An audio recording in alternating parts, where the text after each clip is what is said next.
What's your biggest flex that you'll never tell anyone?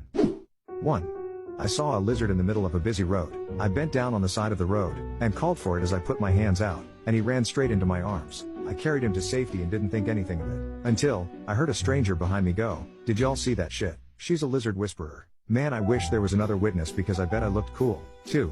When my girlfriend and I worked at the same bar, I threw a coaster at her like a frisbee. It arced over her and like 20 customers, only to land perfectly on the neat stack of other coasters like 50 feet away. It was so fucking cool, but nobody noticed except one customer, who I later had to kick out for taking a nap on the bar. No point in telling anybody, but I look back fondly on that moment. 3. In my public speaking class, I had to give a speech on procrastination. I wrote the speech an hour before class. In my feedback notes I was told I had great preparation. 4.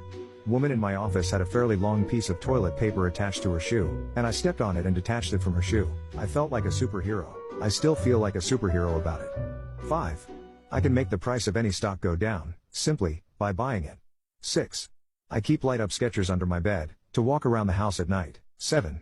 I lived with my grandparents my whole life, who lived in a small little house across the street, from a big fancy neighborhood development. They lived in the same house for 40 years before the development. It was a very bad hill on a busy road, with the neighborhood entrance at the bottom of the hill which was across the street from our house. Me and my grandpa would pull people out of wrecks all the time. Saved a bunch of lives, but sadly, saw over 10 people die on that hill growing up. The big fancy people in that neighborhood would always bring us food and gifts. They called my grandpa the gatekeeper. 8.